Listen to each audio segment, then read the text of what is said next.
গোবিন্দত মিলে প্ৰেমৰ ৰতি তেবে কিত হৈয়া এৰাৱে দুৰ্গতি অৰ্থাৎ দুৰ্গতি এৰ খাই যায় এতেকেহে ভকতি কলভি বাৰ স্থান কহিলোহু সাধু সংগ বিনে নাহিয়ান এবে বন্ধ কথা মুত কয়ো মুনি বৰ কাক প্ৰজাপালক কল্পান্তে সৃষ্টি প্ৰভু সমস্ত সেইকাৰণে সমস্ত শাস্ত্ৰ ভাগৱতে সাধু সংগক মুখ্য প্ৰদান কৰিছে সাধু সংগৰ অবিহনে কেতিয়াও গতিপ্ৰাপ্ত হ'ব নোৱাৰে এইখিনিতে আপোনা হবক আমি এটি সৰু কাহিনীৰ মাধ্যমেদি সাধু সংগৰ জৰিয়তে যে জীৱন ধন্য কৰিব পাৰি কেনেকৈনো ধন্য কৰিব পাৰি আমি এটি সৰু কাহিনী মাধ্যমেদি আপোনা হবৰ আগত উপস্থাপন কৰিব বিচাৰিছোঁ অৰ্থাৎ আপোনা হবে নিশ্চয় চিনি পায় গোবৰুৱা আৰু ভুমুৰা গোবৰাটোৱে সদায় গোবৰতে মুখ গুজি থাকে আৰু তেওঁ যিডোখৰ জেগাত গোবৰুৱাজনীয়ে গোবৰত মুখখন গুজি থাকে সেই ৰাস্তা দিয়ে অন্য এটি তেওঁৰ নিচিনাই অৰ্থাৎ সাদৃশ্য থকা এটি জীৱ সেইফালে অহা যোৱা কৰি থাকে তেওঁ দেখিছে এই জীৱটো দেখোন মোৰ নিচিনাই বা মোৰ লগত হবহু মিল আছে কিন্তু এওঁ কলৈ যায় সদায় এইফালে গৈ থাকে তেওঁ ভাবিলে এদিন মই নিশ্চয় এওঁৰ লগত পৰিচয় হ'ব লাগিব এদিন সেই ভুমুৰাটি সেইফালে আহোঁতে সেই গোবৰাটিয়ে গোবৰৰ পৰা মুখ এৰি পেলাই তেওঁক আগভেটি ধৰি সুধিলে হেৰা তুমিনো কোন তুমি আৰু মোৰ মাজত দেখোন বিশেষ মিল আছে কিন্তু মইতো ইয়াত গোবৰতেই থাকোঁ গোবৰতেই মুখ দি থাকোঁ তুমিতো ইয়াত নাথাকা তুমি কলৈ গৈ থাকা তেতিয়া সেই জীৱটোৱে তেওঁক পৰিচয় কৰিছিল যে মোৰ নাম ভুমুৰা আৰু মই মোৰ বিশেষ এখন স্থানলৈ মই গন্তব্য কৰোঁ মোৰ আহাৰ বিচাৰি তেতিয়া গোবৰাজনীয়ে কৈছিল মই দেখোন এই গোবৰতেই মোৰ সমস্ত আহাৰখিনি মই বিচাৰি পাওঁ তুমিও মোৰ এই লগতে সংগ দিব পাৰা তেতিয়া সেই ভুমুৰাগৰাকীয়ে কৈছিল যে তুমি য'ত তোমাৰ খাদ্য বিচাৰি মুখ গুজি আছা সেয়া কিন্তু মোৰ স্থান নহয় মোৰ স্থান তোমাতকৈ বহু ওপৰত তেতিয়া গোবৰাজনীয়ে ভুমুৰাজনীক কৈছিল তুমি আৰু মই যিহেতুকে একেই সাদৃশ্য আছে গতিকে তোমাক মই মোৰ সংগ বিচাৰোঁ বা বান্ধৱ কৰিব বিচাৰোঁ তুমি মানি ল'বানে ভুমুৰাগৰাকীয়ে গোবৰাজনীৰ কথাটো মানি তেওঁলোকে দুইজনৰ মাজত বান্ধৱ বা সখী পাতি ল'লে আৰু গোবৰাজনীয়ে কৈছিল যে চোৱা মই ইয়াতেই থাকোঁ ইয়াতেই মুখ গুজি থাকোঁ তুমি কলৈ যোৱা তোমাৰ স্থানলৈ মোক বাৰু লৈ যাব নোৱাৰানে আৰু ভুমুৰাজনীয়ে কৈছিল হেৰা গোবৰুৱা তুমি মোৰ জেগালৈ যদি যাবলৈ ইচ্ছা কৰিছা তেন্তে অহা কালিলৈ তুমি হাজি পাৰি ওলাই থাকিবা আৰু মই তোমাক লৈ যাম গোবৰুৱাই পৰম আনন্দিত হৈছিল তেওঁ সখীয়েকে তেওঁ ক'তনো আহাৰ বিচাৰি যায় সেই জেগালৈ তেওঁক লৈ যাব আৰু পিছদিনা তেওঁ পৰম আনন্দৰে বাট চাই আছিল আৰু সেই ৰাস্তাই দিয়ে পিছদিনা ভুমুৰাগৰাকী আহিছিল আৰু গোবৰুৱাক লগ লৈ এখন বিললৈ গ'ল আৰু সেই বিলত গৈ এপাহি পদুম ফুলত ভুমুৰাগৰাকী পৰিলে কাষতে থকা এটি পদুম পাহিত গোবৰাগৰাকীক পৰিবলৈ ক'লে সখী যিমান পাৰা সিমান তুমি মধু পান কৰা এনেধৰণে মধু পান কৰি আছিল ভুমুৰাগৰাকী গোবৰুৱাগৰাকীক ক'লে সখী মোৰ বিশেষ কামৰ কাৰণে মই কিছু দূৰ যাব লাগিব তুমি ইয়াতে পৰি পেলাই মধু পান কৰি থাকা আৰু গোবৰাগৰাকীয়ে মধু খাই পৰম তৃপ্তি পালে আৰু পৰম তৃপ্তি পাই মধু পান কৰি আছে ভুমুৰাগৰাকী বিশেষ কাৰণত গ'ল কিন্তু সন্ধিয়া হ'ল দেখিলে যে বেলি ডুবু অৱস্থা তেওঁ পুনৰ লৰা ধপাকে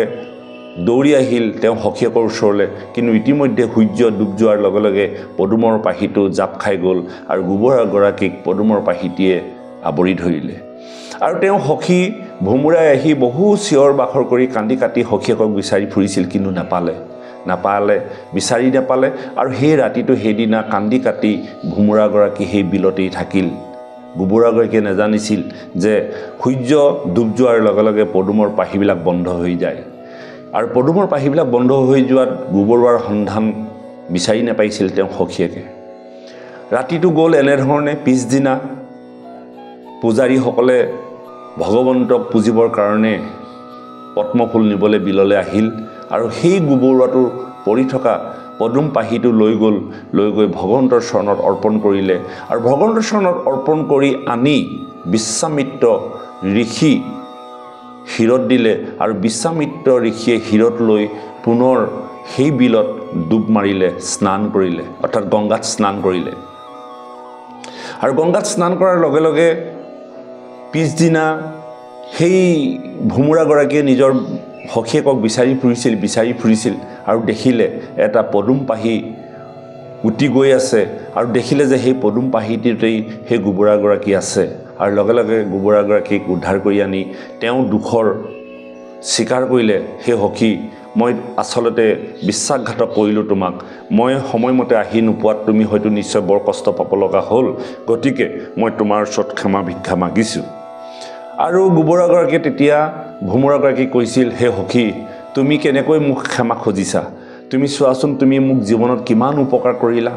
তুমি মোক তাত থৈ গ'লা, তাৰ পাছতে মই গৈ ভগৱন্তৰ চৰণ সেবিবলৈ পালোঁ, ভগৱন্তৰ চৰণ দৰ্শন কৰিলোঁ আৰু ভগৱন্তৰ চৰণ দৰ্শন কৰাৰ পাছত বিশ্বামিত্ৰ ৰজাৰ ওচৰলৈ যাবলৈ হ'লে অৰ্থাৎ বহু পালি পহৰীয়া অনুমতি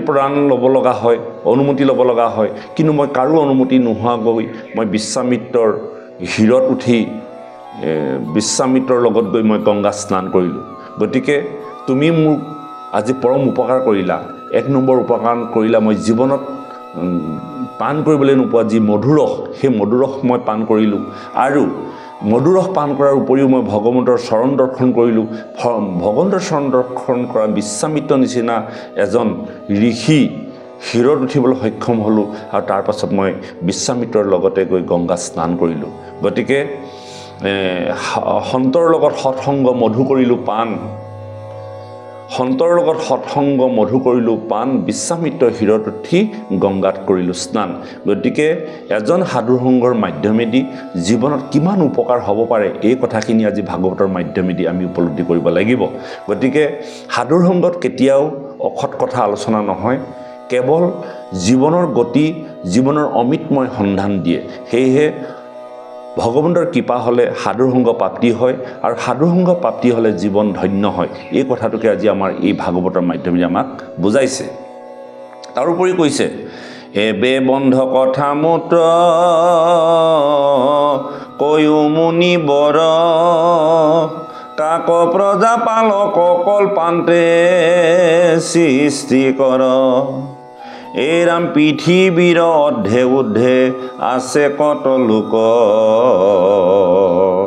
তাৰ অথিত প্ৰমাণক বুজায়ো কুমুক। হে গুৰুদেৱ, আপুনি যিমানখিনি কথা মোক কৈ আহিছে আৰু কৈ আছে সমস্তখিনি মই বুজি পালোঁ। এইবাৰ মোৰ আকৌ জানিবলৈ মন গৈছে হে গুৰুদেৱ, যে জীৱবিলাক কেনেকৈ বন্ধৰ কবলত পৰে, ঊৰ্ধে অৰ্ধে কিমানবিলাক লোক আছে বা কোন কোন আছে, এই কথাখিনি মোৰ জানিবলৈ মন গৈছে। কেনেকৈ প্ৰজাপালকে অৰ্থাৎ ব্ৰহ্মাই কেনেকৈ সৃষ্টি কৰে, কেনেকৈ পৃথিৱীখন উদ্ধাৰ কৰে, ৰক্ষা কৰে, এই কথাখিনি মোৰ জানিবলৈ বৰ আগ্ৰহ হৈছে। হে ৰাম পৃথিৱীৰ অৰ্ধে ঊৰ্ধে আছে কত লোক, তাৰ অথিত প্ৰমাণক বুজায়ো কমুক। বৰ্ণাশ্ৰম বিভাগ বিস্তৰ লীলা কথা, ঋষি সমস্তৰ জন্ম কৰ্ম কয়ো তথা। গুৰুদেৱ, বৰ্ণাশ্ৰম যি ধৰ্ম ভাগ ভাগ কৰা হৈছে, এই সম্পৰ্কে মই জানিবৰ ইচ্ছা প্ৰকাশ হৈছে আৰু ঋষিসকলৰ জন্মকৰ্ম সম্পৰ্কেও মোৰ জানিবলৈ পৰম ইচ্ছুক হৈছে। মনু মন্বন্তৰৰ বংশবিলাক কেনেকৈ প্ৰৱৰ্তন হ'ল, কেনেকুৱা ভাগত অণ্ডজ, ছেদজ, জৰায়ুজ, উদ্ভিজ, প্ৰাণীগণ জন্মগ্ৰহণ কৰে, এই কথাবিলাকো মোৰ জানিবলৈ পৰম আগ্ৰহ হৈছে। হে ৰাম বৰ্ণাশ্ৰম বিভাগ বিস্তৰ লীলা কথা, ঋষি সমস্তৰ জন্ম কৰ্ম কয়ো তথা। মনু মন্বন্তৰ পালক ৰাজা যত, তাখম্বাৰ বংশ প্ৰৱতয় কেন মত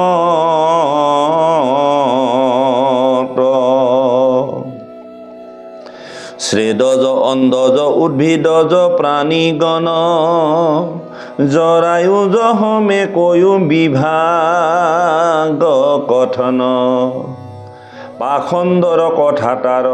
কমন প্ৰবৃত্তি জীৱ সমস্তৰ যেন যেন হুৱে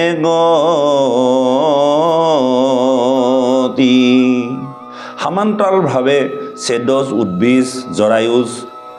আৰু অন্ধজৰ বাদেও যে প্ৰাখণ্ডসকলৰ কি কি কৰ্ম কি কি প্ৰবৃত্তি এই প্ৰবৃত্তিবিলাকো মোক জনাওঁ যাৰ কাৰণে তেওঁলোকে দুৰ্গতি পাব লগা হয় প্ৰাখণ্ডৰ কথাটাৰ কমন প্ৰবৃত্তি জীৱ সমস্তৰ যেন যেন হুৱে গতি তাৰ পাছত তুমি মোক ক'ব লাগিব বা মোক ক'বলৈ তোমাক অনুৰোধ জনাইছোঁ গ্ৰহ নক্ষত্ৰৰ স্থিতি শ্ৰাদ্ধৰ বিধান হৰি পূজা বিধি মুত কহা যে নথান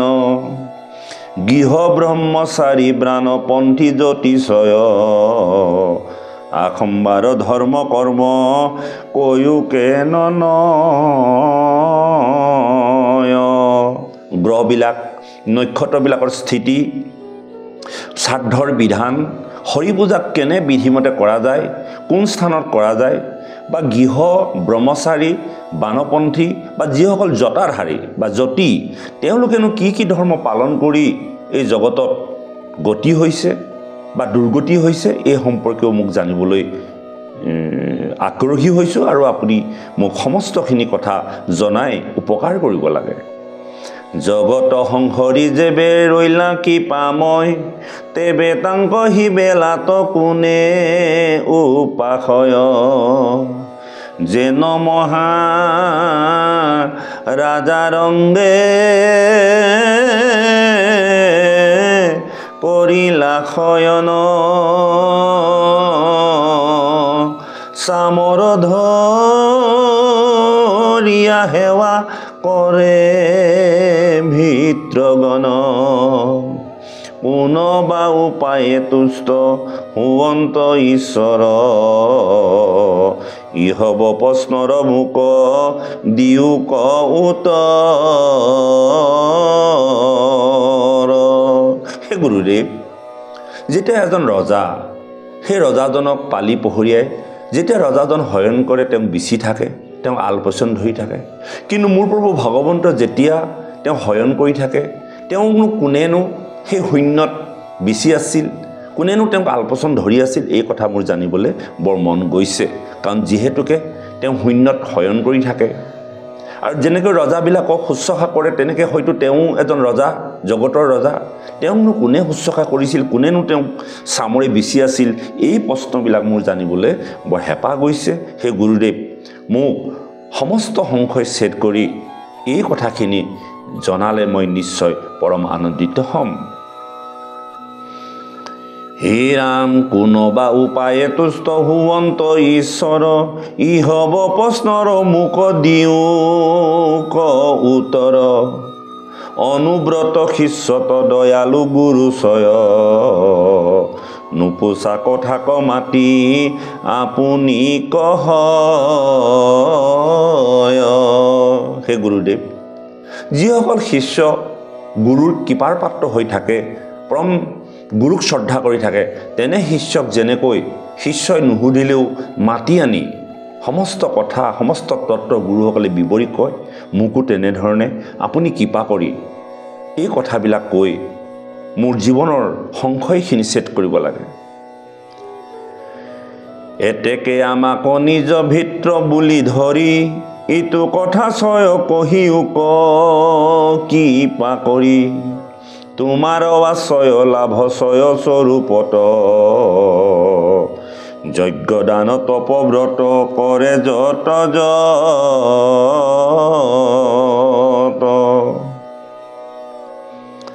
কোটি ভাগুই হাৰৰে নোকহম নুই হৰি ভক্তি দান দিলে যিটো ফল হৈ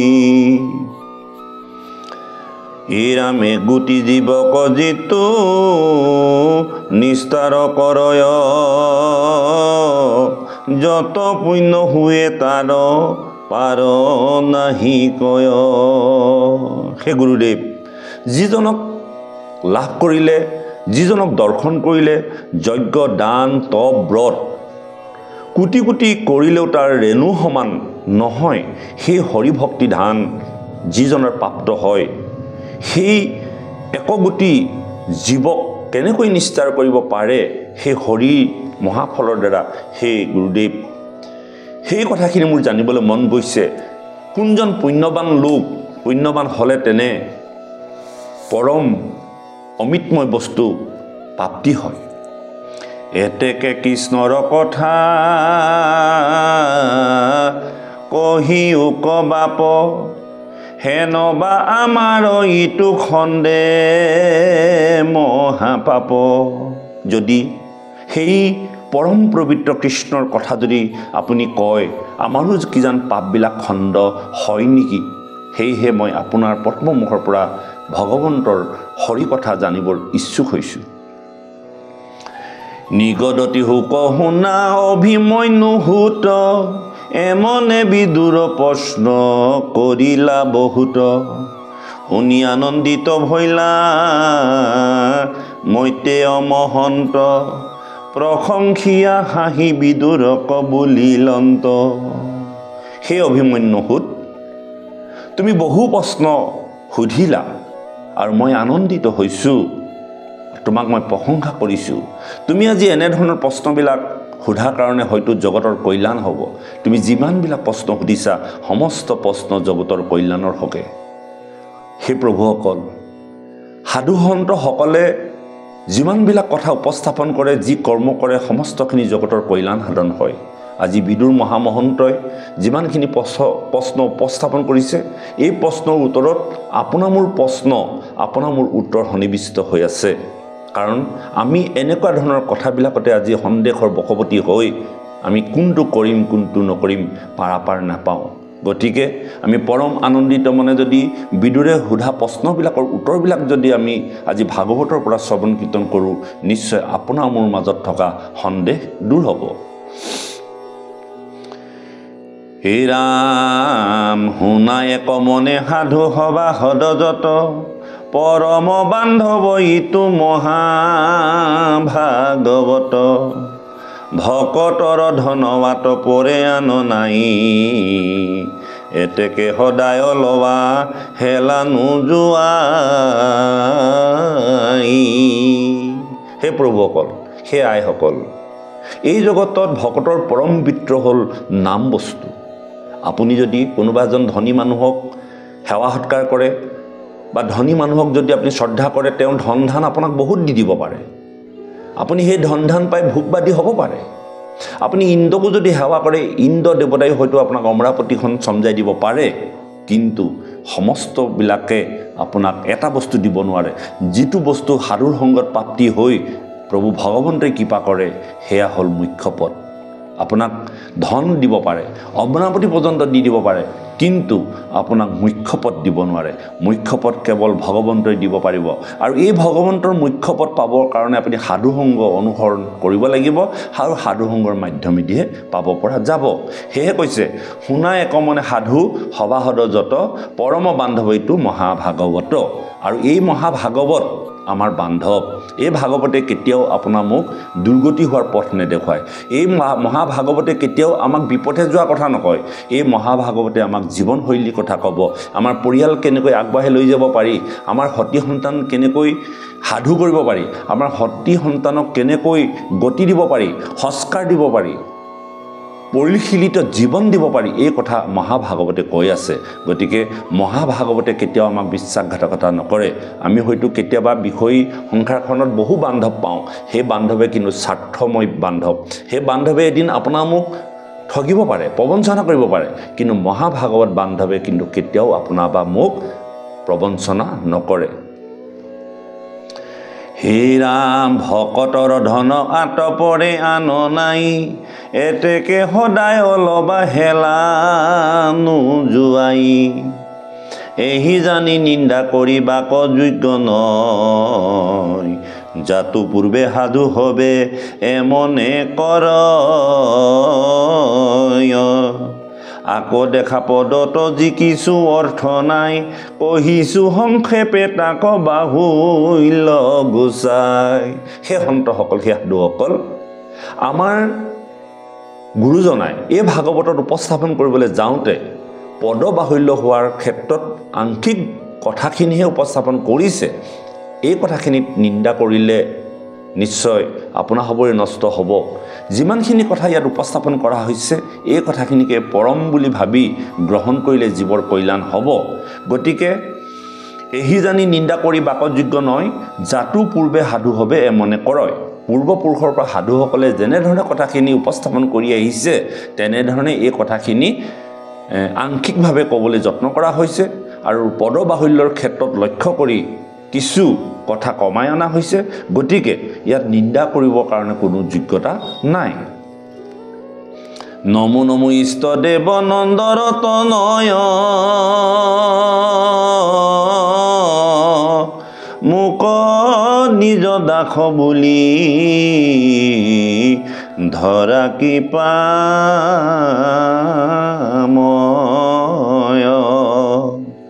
মুৰৈতো মন শত্ৰু মাতংগ পৰাই তজু কৃতি গংগুদকে মজু কহদাই এৰা মজি আৰু হুক বৈষ্ণৱৰ প্ৰসংগত এহি মানে পাৰ্থু মই তজু চৰণত নিৰৱধি বদনেৰ হুক গুণ নাম কৰ জোৰ কৰো ডাকি বোলা ৰাম ৰাম হে প্ৰভু ভগৱন্ত মোৰ মন মাতংগ মোৰ এই মৰমত্ৰ মনটোক তুমি দমন কৰি তুমি যেন মোক তোমাৰ নামেৰে পবিত্ৰ কৰি সৰ্বদা যাতে তোমাৰ চৰণত ৰাম নাম ঘোষি থাকিব পাৰোঁ নিৰৱধি এইখন কৃপা কৰা বুলি প্ৰভু ভগৱন্তৰ চৰণত কৃপাময় গুৰুজনাই শ্ৰদ্ধা আৰু সেৱা জনাই এই পদ ইমানতে সামৰণি মাৰিছে পৰৱৰ্তী আমি পাঠত সপ্তম অধ্যায়ত ছবিত মৈত্ৰেয়ৰ দ্বাৰা ভগৱত লীলা বৰ্ণন এই সম্পৰ্কে পৰ্যালোচনা কৰিম সেই প্ৰভু ভগৱন্ত সমস্ত অপৰাধ মাৰ্জনা কৰি আৰু সেই সাধু সন্তসকল আপোনাৰ হ'বৰ আগত ভগৱন্তৰ গুণলীলা ক'বলৈ যাওঁতে যদি কোনোবাখিনি দম্ভ অহংকাৰ বা আমাৰ সামৰ্থ্য অনুসৰি আপোনাৰ হ'বৰ আগত এই কথাখিনি উপস্থাপন কৰিবলৈ যত্ন কৰা হৈছে শতকোটি অপৰাধ মাৰ্জনা কৰিব বুলি ভাবি পুনৰ আকৌ আমি এনেহেন পবিত্ৰ দিনত যি ধাৰাবাহিক ভাগৱত কৈ যোৱাৰ প্ৰয়াস কৰা হৈছে আৰু আপোনাৰ হবেও শ্ৰৱণ কৰি পৰম আনন্দিত হ'ব বুলি ভাবি আমি আপোনাৰ হ'বৰ ওচৰত শতকোটি মাৰ্জনা বিচাৰিছোঁ আপোনাৰ হবে আমাৰ এই চেনেলটিত কমেণ্টত জনাবচোন কথাবিলাক কেনেকৈ হৈছে আৰু কেনেধৰণৰ কথাখিনি উপস্থাপন হৈছে নিশ্চয় আপোনাৰ হ'ব আনন্দিত হৈছে বুলি ক'লে আমি নিশ্চয় আনন্দিত হ'ম প্ৰয়াস কৰিছোঁ আপোনাৰ হ'বৰ সাধুৰ সংগত থাকি কৃষ্ণ কথা শ্ৰৱণ কীৰ্তন কৰি থকা কৃষ্ণ শংকৰ গুৰু হৰি ৰাম ৰাম ৰাম